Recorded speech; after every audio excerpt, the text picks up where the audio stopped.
गए। अब इसके बारे में इनके जो 9 पुत्र थे जो योगीश्वर थे, उनका संवाद है, राजा जनक और योगीश्वरों का संवाद, इनके बारे में कथा बतलाते हैं। कहते हम वह कथा आपको सुनाते हैं। प्रियव्रतो नाम सुतो मनो स्वयंभुव कानपात की ध्रुव हुए और एक उत्तम थे, जो उत्तम मर गए थे, किसी ने शिकार करते समय यक्ष ने मार दिया था, तो ध्रुव राजा हुए। अब उसके पश्चात जो प्रियव्रत थे दूसरे पुत्र, तो इनके बारे में बताते हैं कि प्रियव्रत नाम का एक पुत्र हुआ। प्रियव्रत से आग्नेय से नाभि, और नाभि के पुत्र कौन हुए? ऋषभदेव। तमा और वासुदेवांश मोक्षधर्म विवक्षया अवतीर्ण शतशतम तस्यासि द्विजवर्गम। कहते हैं कि इनके वासुदेव के अंश स्वरूप ऋषभदेव जी से मोक्ष संबंधी धर्म कहने की कामना से प्रकट हुए थे भगवान ऋषभदेव कि मोक्ष किस प्रकार प्राप्त होगा, इसके धर्म का उपदेश देने के लिए भगवान ऋषभदेव अवतरित हुए। इनके 100 पुत्र हुए ऋषभदेव जी के, कितने? 100। और ये 100 पुत्र सब के सब वेद को जानने वाले बने, वेद मार्ग और वेदों को जानने वाले ज्ञाता हुए, विद्वान हुए। ऐसे इनके 100 पुत्र हुए। अब इनमें तेसाम वही भरतो ज्येष्ठो नारायण परायणा, इनमें ज्येष्ठ कौन थे? सबसे बड़े कौन थे? भरत। ये वही जड़ भरत हैं जिनके नाम के आधार पर हमारे देश का नाम भारत पड़ा। यहाँ पर द्वंद्व ऐसा हो जाता है, कुछ लोग कहते हैं कि शकुंतला और दुष्यंत के पुत्र भरत के नाम से, ऐसा नहीं है। भागवत में लिखा है कि इनके ही नाम से हमारे इस देश का नाम भारत खंड पड़ा, भारतवर्ष पड़ा, इन भरत के नाम से। ये बड़े भगवान के भक्त थे। तो ऐसा लिखा है। अब विख्यातम वर्ज मेदत नामना भारतम अद्भुतम सा भक्त भोगम त्यक्तमेवाह निर्गश तपसा हरिमो उपासनाय नास्तम पद्मैमो लेवे जन्मेस्ते वेरो।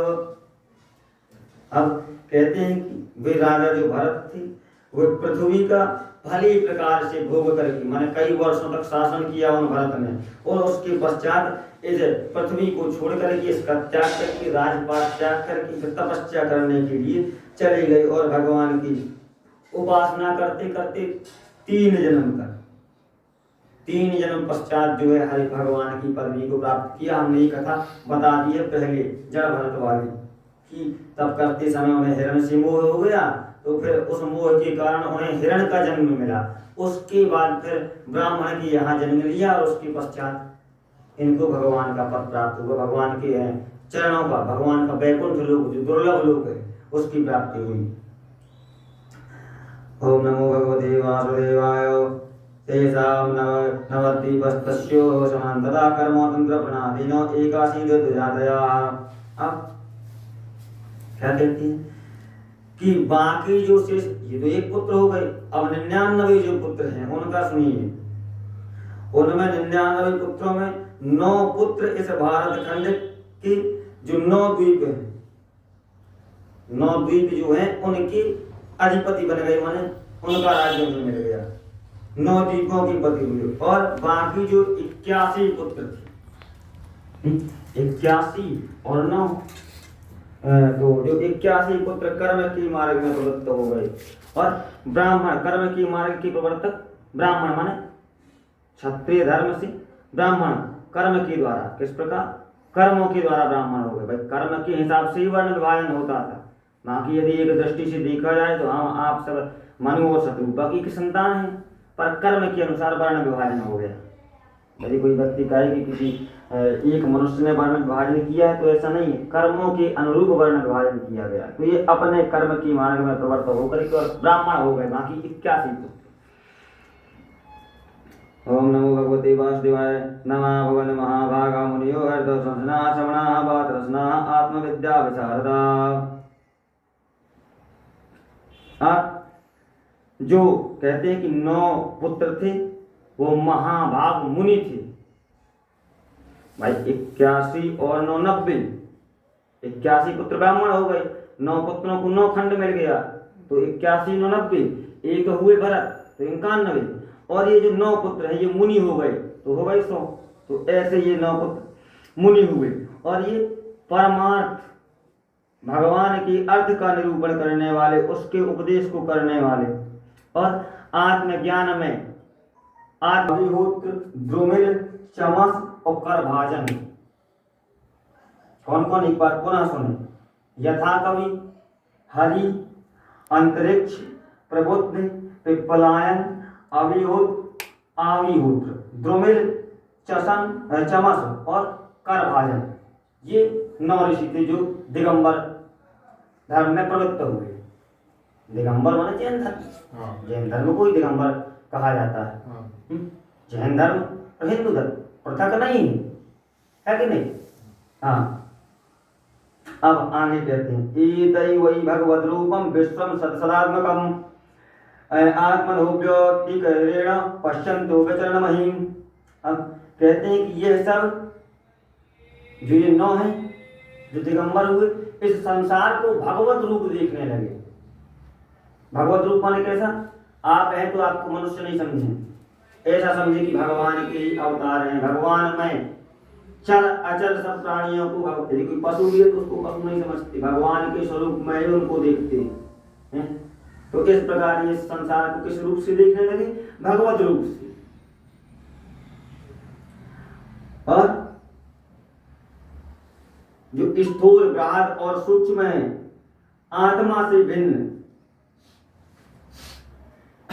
उनको जो स्थूल और सूक्ष्म स्वरूप है इनको आत्मा से भिन्न देखने लगे, मतलब परमात्मा नहीं। अब कहते हैं कि इसके अधिक हम क्या कहें, वे सब आत्म रूप को ही देखते हुए संपूर्ण पृथ्वी में विचरण करने लगे, माने घूमने लगे। अव्यातिष्ठ गत्या स्वसिद्ध सांधर गंधर्व यक्ष नर किन्नर लोकपालान मुक्ताश्चरन्ति मुनिचारण भूतनाथो विद्याधर द्विजगवाम भुवनानि कामम्। कहते हैं कि अपज्ञात गति से आसक्ति रहित, किसी प्रकार की कामना नहीं, किसी प्रकार की आसक्ति नहीं, सर्वदा वैराग्य आज भी देखने को मिलता है। जो दिगंबर होते हैं, जो जैन धर्म के मुख्य गुरु माने जाते हैं, उनमें कामना नहीं होती, आसक्ति नहीं होती, वे किसी प्रकार का संग्रह परिग्रह नहीं करते हैं। कोई कितना भी बड़ा दान दे दे, कितना भी बड़ा कुछ दे दे, वो उसकी आकांक्षा नहीं करते हैं, देते भी नहीं है। और यदि कोई धन है भी उनके पास तो उसका उपयोग कहाँ करेंगे? कहाँ करते हैं? अपने धर्म को बढ़ाने में। यहाँ पर मंदिर बनाएंगे, अपना यहाँ पे पूजा इत्यादि करने की व्यवस्था, अपने धर्म को उपदेश देंगी, तो उनमें संग्रह परिग्रह नहीं होता, माने आसक्ति रहित हो गई। योगीश्वर दिए कहते हैं कि ये योगीश्वर देवता, सिद्ध, साध्य, गंधर्व, यक्ष, मनुष्य, किन्नर जितने भी हैं, ब्राह्मण और गौओं के लोगों में भी अपनी इच्छा से विचर रहे थे, माने सभी लोगों में विचरते विचरते ये सब अपनी इच्छा से एक दिन ऋषियों की विस्तृत उदारचित अजनाभ राजा के, अब अजनाभ के राजा कौन? जनक के यज्ञ में आए। अब यहाँ इन 9 ऋषियों का और जनक का संवाद प्रारंभ होगा। तान दृष्ट्वा सूर्य संकाशान महाभागवतान नृपयमानग्रहो विप्रा सर्व एव उपतिष्ठते। कहते हैं कि सूर्य के समान इन तेजस्वी परम भागवत 9 ऋषियों को देख करके यजमान कौन थे? जनक, अग्नि, ब्राह्मण सब उठ करके खड़े हो गए इन ऋषियों को आता हुआ देख करके। ये जो 9 ऋषि हैं जिनके हमने अभी नाम बताए। इसके उपरांत विदेहस्तान विप्रीत्यो नारायण परायण प्रीता संपूज्य चक्र आसन स्थान नारदो। राजा ने इन भगवान के परम प्रिय भक्तों को देख करके राजा जनक ने इनको अति प्रसन्न होकर के आसन दिया, यथायोग्य स्थान दिया, उसके उपरांत पूजा की राजा जनक ने इन 9 ऋषियों की। इसके पश्चात तरोचन मानस्वरुषा ब्रह्मपुत्रो भगवान नव प्रपक्षो परमभीत प्रीता प्रश्रयाव नृप। कहती कि अपनी कांति से, कांति माने कांति क्या होगी? चमक, अपने तेज से, तेज भी कह सकते हैं, अपने तेज से और उस शोभा से संयुक्त शनकादिकों के समान, शनकादि जो 4 ऋषि, सनक, सनंदन, सनातन, सनत कुमार, इन 4 ऋषियों के समान ही इन नवयोगीश्वरों को देख करके वह जनक प्रसन्न होकर के इनसे पूछने लगे। क्या पूछती? विधि उवाच मन्ये भगवता साक्षात् पाषाण दानवो मधुर्विषा विष्णोर्भूतानि लोकानां पावनाय चरन्ति। कहती कि पहले तो उनकी स्तुति की कि तुम साक्षात जो दैत्य हैं इनके द्वेषी भगवान के पार्षद हो, आप मनुष्य नहीं हो, भगवान के पार्षद हैं आप, इस प्रकार स्तुति की। फिर कहती हैं कि आप विष्णु भक्त लोगों को पवित्र करने को, इन तीनों लोगों को पवित्र करने के लिए आप सभी स्थानों पर विचरण करते हैं। क्योंकि जिस प्रकार हमने कल बताया था कि गंगा ने कहा था कि हमें पापी अपने पाप धोएंगे तो पाप हमारे ऊपर चढ़ जाएंगे, तो हमारे पाप कहाँ जाएंगे। तो कहा था कि तुम्हारे यदि कोई साधु पुरुष, कोई सज्जन पुरुष आप पर स्नान करेगा तो आपके पाप गंगा मैया उसी समय क्षीण हो जाएंगे, आप चिंता न करें। इसी प्रकार जो साधु पुरुष होते हैं तीर्थ किस लिए जाते हैं कि तीर्थों में जो कुछ मृक्ष इत्यादि मनुष्य पहुँचते हैं इनकी पाप को हम क्षीण करते हैं, अपने तप के प्रभाव से शुद्ध करने के निमित्त घूमते हैं साधु पुरुष तीर्थों में। तो कहते हैं कि आप तीनों लोगों को पवित्र करने के निमित्त सर्वत्र विचरण करते हैं, सभी जगह घूमते हैं, सब स्थानों पर जाते हैं। दुर्लभो मानुषो देहो देहिनां श्रवंगा तत्रापि दुर्लभं मन्ये वैकुंठ परिदर्शनम। कहती हैं कि मैंने दुर्लभ वस्तु पाई है। क्या? दुर्लभो मानुषो देहो, मनुष्य की देह प्राप्त करना भी दुर्लभ है।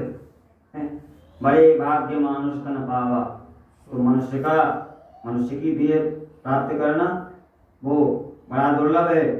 मनुष्य का शरीर क्षणभंगुर भी तो है। फिर तत्रापि दुर्लभम मन्ये वैकुंठ परिदर्शनम, पर उससे भी दुर्लभ क्या है? मनुष्य का शरीर प्राप्त करके वैकुंठ प्राप्त करने का अधिकारी समझते हैं। तो हमसे वह उपाय कही, किससे कह रही हैं? वो जो 9 दिगंबर ऋषि हुए उनसे राजा जनक पूछ रहे हैं। कौन सा धर्म? वैष्णव धर्म। जो वैष्णव धर्म वसुदेव जी ने नारद जी से पूछा है, ये पहले जनक जी ने इनसे पूछ लिया था, तो वही अब वहां नारद जी वसुदेव जी को बताएंगे और यहाँ ही जनक जी को बताएंगे। नारद जी कहते हैं एवं तेने नाम पृष्ठो वसुदेवो महात्मा प्रति पूजा भवन पीता सदस्य तर्जनं वो कबीर उवाच मन्ये कुतश्चित् भयमच्युतः पराङ्गुजोपासनमत्र नित्यम् उद्विग्न बुद्धिरसरात्म भाववेशद आत्मना यत्र निवर्तते देवी। नारद जी कहते हैं कि ये वसुदेव जी, जब इस प्रकार राजा जनक ने उन 9 दिगंबर ऋषियों से, ऋत्विजों की सभासदों से जब पूछा तो उनकी भगवान उन ऋषियों की स्तुति करते। जब जनक जी ने प्रश्न पूछा तब वो ऋषि अब उनका उत्तर देते हैं, उनको जवाब देते। क्या कहते? जनक जी ने 9 प्रश्न पूछे हैं। कौन? प्रथम वैष्णव धर्म, दूसरा परमेश्वर की भक्ति, तीसरी माया के बारे में, चौथी माया से तरने का उपाय, माया को पार कर लेने का उपाय। 4 प्रश्न हो गए। 5वां प्रश्न ब्रह्म के बारे में पूछा, 6वां प्रश्न कर्म के बारे में, 7वां अवतार चरित्र, 8वां भक्ति प्राप्ति और 9वां युगों का वर्णन। इतने प्रश्न पूछे हैं। 9 ऋषियों से 9 प्रश्न पूछे हैं।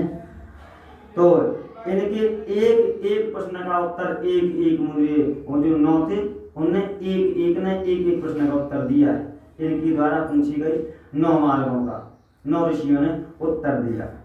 तो कहते हैं कि पहला कल्याण रूप धर्म के लिए कौन से कवि योगेश्वर कवि जो क्या बोले कि हे भगवान के चरणों की उपासना,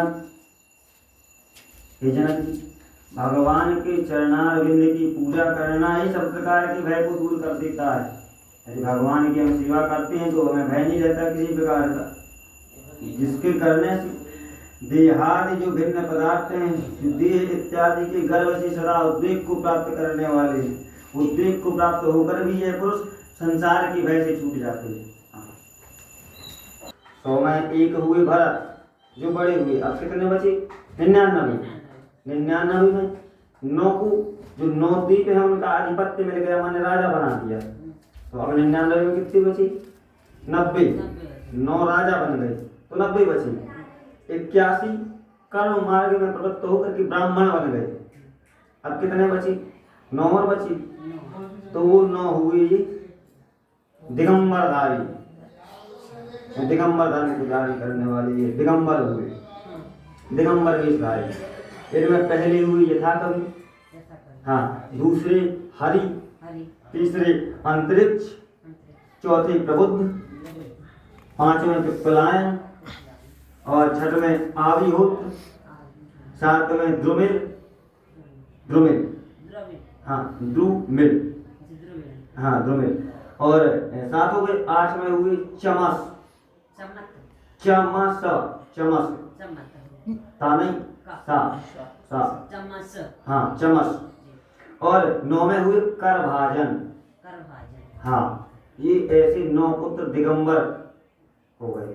तो इसीलिए मान्यता ऐसी कहते हैं, और है भी, लिखा भी है भागवत में कि हिंदू धर्म और जैन धर्म ये अभिन्न नहीं है, भिन्न किया है, लोक विग्रह हो गया तो हो गया, बाकी धर्म भिन्न नहीं है।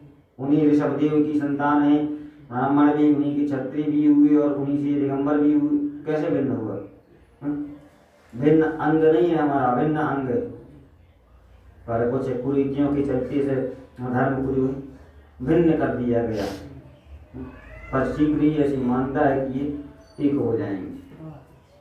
हाँ, तो भैया अब आगे जी भैया कथाएं करें कि